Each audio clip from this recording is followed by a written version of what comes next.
So I've said it before and I'll say it again out loud for those of you in the back who have a little bit of trouble hearing, for those of you watching my videos on YouTube, for those of you listening on the podcasting platform Spotify and Apple's platform.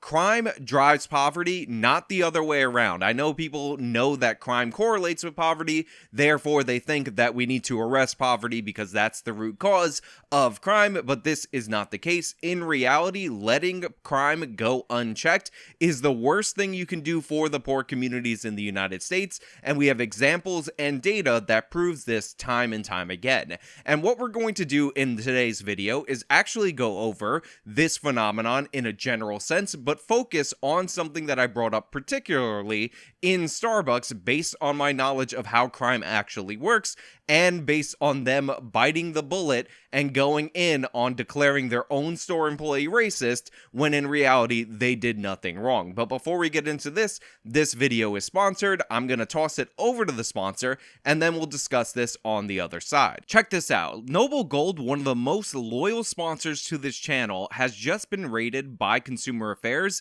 as the #1 company for precious metals IRA in the nation. And this is due to the fact that they have amazing customer service and a great product. Talk to an expert at Noble Gold Investments today if you've been thinking about investing in precious metals. And if you're quick and you set up a qualifying IRA or 401k rollover, you will be gifted a 1/10 ounce American Eagle gold coin. In order to get this amazing offer, call them at 877-646-5347 or visit noblegoldinvestments.com. Again, that is 877-646-5347 or noblegoldinvestments.com. So for those of you who haven't heard the news, for those of you who are completely unaware, in a lot of parts of this country, law enforcement has been pulled back. And the reason they have been pulled back is due to the fact that we have left-wing prosecutors that aren't targeting criminals, and people have voted on things or legislation has been passed to essentially decriminalize petty crimes, or what were considered to be petty crimes, and property crimes, and things that we need law enforcement to address in order for us to have a functioning society. This is one of the reasons why there are so many viral shoplifting videos going on across the country, because criminals know that they can steal as much as they want, they won't be held in jail, they will be released automatically, and oftentimes they won't even be prosecuted as long as they steal under $1,000 worth of merchandise. This is something that we've dealt with in the past. This is one of the reasons why retail theft was actually considered a different level of theft. Retail stores have actually united in the past to share databases on the common thieves that they've dealt with, and even though it would cost you more money to take the day off to prosecute somebody, the fact that these people are ongoing thieves and they hit up a bunch of stores, this was considered worth it, so there was a commitment to show up to court to testify against the people that are looting our stores across the country. This is already something that was a problem in the country, and our nation already dealt with it. The store owners responded, and yet we're backpedaling because, God forbid, we criminalize poverty. I don't know if you know this, but the people that are stealing all this merchandise, according to the left wing in this country, are actually Aladdin. And why would you prosecute Aladdin? He was just stealing bread to give to those poor, sad kids. Don't you remember the movie Aladdin? But the thing is, woke criminal justice policies not prosecuting criminals hurts poor people most of all. First of all, a lot of these people employ those who are unskilled laborers in order to work in these retail stores. These people are often under threat by all the robbers and criminals that come in and will physically assault, if not kill you, over merchandise. So we've seen cases of shootings in 7-Elevens and all kinds of stores going up because when employees try to stop them, or even when they're complying, sometimes these criminals go wild and they end up opening fire or beating them or similar, and that creates a bunch of different problems. On top of that, when you have higher levels of theft in an area, a bunch of big box stores that often charge lower prices move out of those areas. So what people are left with are small businesses that also have to deal with the theft, and the way that they deal with the theft is charging higher prices in order to compensate for the greater level of loss. People often talk about how people in poor areas pay more for groceries, pay more for all these different items, and there's no jobs. These are some of the reasons why jobs are going down and the reasons why they pay higher prices, because the store owners have to compensate for the fact that there are higher levels of theft. We have a lot of giant corporations who have made a lot of money selling a lot of stuff at very low profit margins that can't function in these areas. So what these people are left with are all these small businesses that charge them more for every single thing. And this is due to economies of scale, but it's also due to theft. On top of that, store owners end up having to pay more for insurance because they live in areas that are more likely to be damaged by criminals, or more likely to be looted by criminals, or more likely to experience these organized shoplifting schemes. So you're essentially crippling the small businesses after you force the big box stores out of the area, leaving these people with nothing in their area and thus driving them into poverty.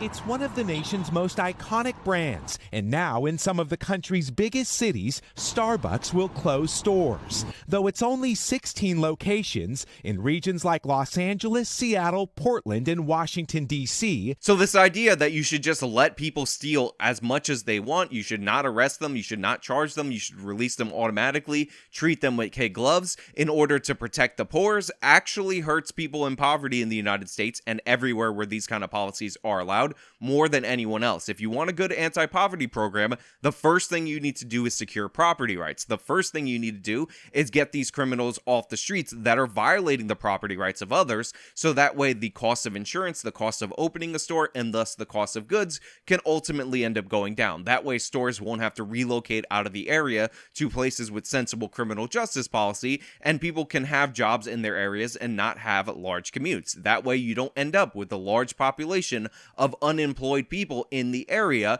that are driven into poverty by these criminals. But there's actually stupider policies that go even further than that, and some of those policies are self-owned. Remember, there was an incident out of Philadelphia a few years ago involving a bathroom dispute where people were sitting in Philadelphia's Starbucks. They were trying to use the bathroom. The person said the bathroom is for customers only. They said that they will eventually buy something, but they just want the key to the bathroom. And then the woman asked them to leave. And the reason why she did this was not because these people were black and therefore this woman was an evil white racist. The reason they did this is because this was Philadelphia, and the reason they have locked bathrooms in major metropolitan areas is because oftentimes these bathrooms get occupied by homeless people and they leave needles and all kinds of problems, and the employees that don't make that much money don't want to clean up after them. They don't want to deal with the needles. They don't want to get stuck with the needles, which is why Starbucks had the very sensible policy of allowing individual stores in order to control who goes in the bathroom. And if you guys are not aware of the differences between big city Starbucks or big city versions of these stores and what goes on in more rural areas or less populated areas, let me break it down, because I actually went to school in Manhattan, but I also spent some time in Long Island, so I know that there are different retailers, different stores that have locks on their bathrooms and codes that you need to get from the receipt due to the fact that there's more foot traffic, more homeless people, and more risk in those areas. Typically, if you are in a place that doesn't have a lot of foot traffic, that people primarily do the drive-through, then they don't care enough to secure the bathroom in this way, which is why it was sensible to make this an individual store policy. However, after the fake racism incident, after the CEO of Starbucks, Howard Schultz, decided to side with the people who weren't paying, who were actually causing problems for his employee, they ended up saying Starbucks nationwide would allow their bathrooms to be 100% open to everybody, and we're seeing the consequences of that in the store closures due to safety concerns, specifically revolving around the bathrooms. And by the way, this is something that I called way back when. Let's go into the time machine in terms of Starbucks and what would be the result of this policy. The closures are making headlines because the coffee giant is citing safety concerns. Now, to be clear, the company is not just citing safety concerns. The company is not just stating this. These are all, according to their numbers, profitable locations. So this isn't even a situation where theft is the main issue, because in reality, in Starbucks, there's not a lot of stuff to shoplift like there is in Walgreens or other stores that are experiencing these problems. This is solely due to the fact that people are coming into the stores and causing problems for the employees. People are camping in the bathrooms that are now open to everybody and attacking other people who try to use the bathrooms, or not leaving when the store owners ask them, or the franchise owner or the employees ask them. This is a problem created by the policy based on biting on that phony racism story back in Philadelphia, and these are the predictable results, and this is why I predicted these results. We have to provide a safe environment for our people and our customers.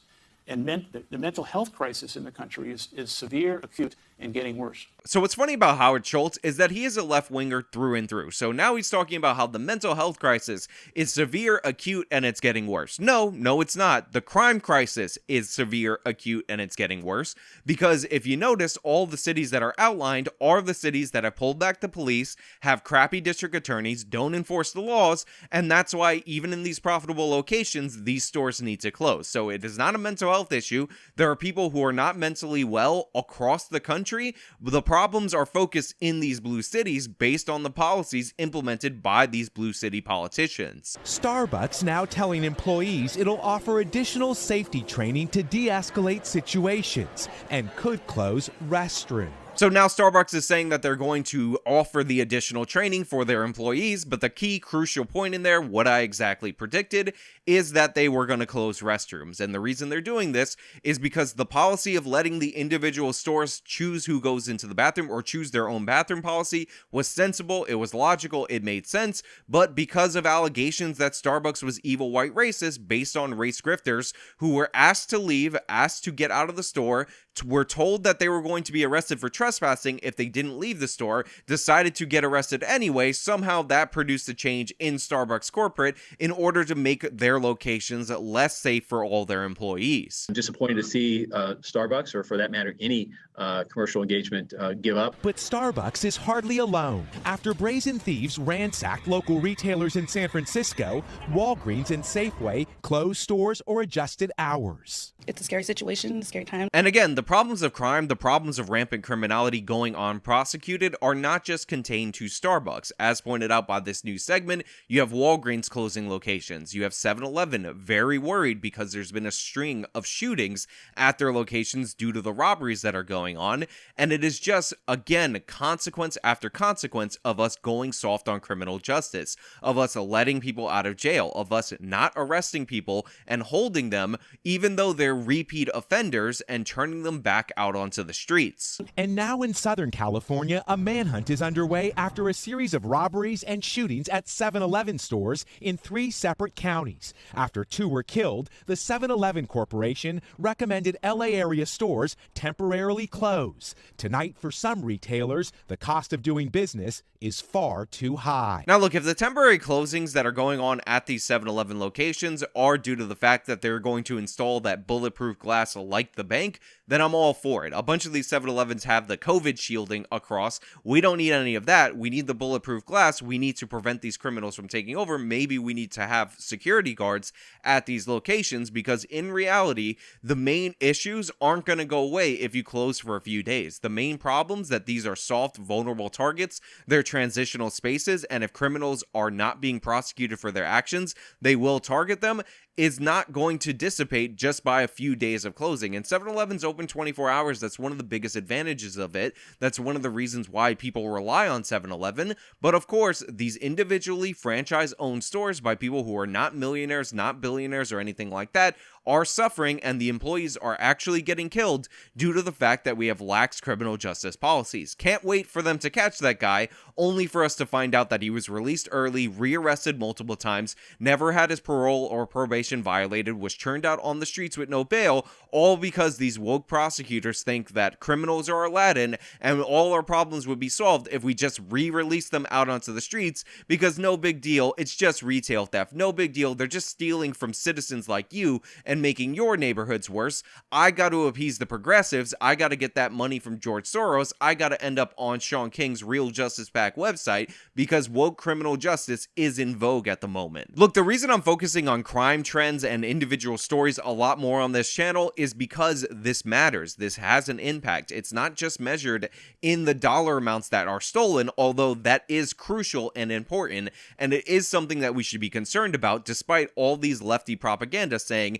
it's just property. It also costs people's lives, but it also costs people's livelihoods. It costs people their neighborhoods, because as we turn over good areas to criminals, that makes us all poorer as a society, and the people that this is allegedly designed to help are the most negatively impacted by these situations. If you live in a poor area and people refuse to invest in that area because of the fact that they have higher rates of crime, a police force that has been disempowered by a woke district attorney, you are not going to be better off overall. The only people that benefit are the criminals. The only people that benefit are the Democratic Party politicians that are getting all this money from outside groups that don't care about crime. This isn't a good policy. This isn't a good direction. It is destroying parts of our nation, and we're watching it unfold, and yet people are still trying to say, well, these evil corporations should just become charities and give away all their products to these Aladdins, because we all know criminals are just like Aladdin. We all have to say no more. If you see videos of organized retail theft, you need to share it. You need to put it out there in the public consciousness,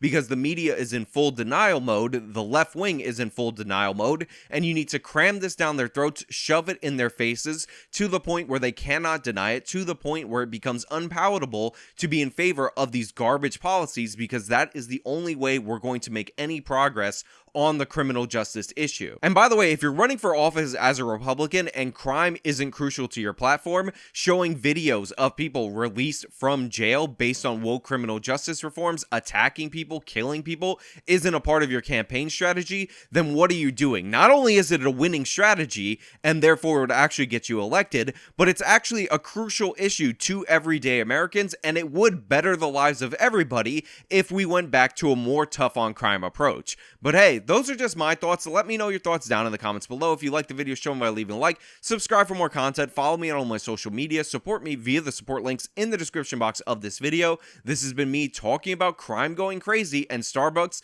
faltering due to their own policies. Till next time.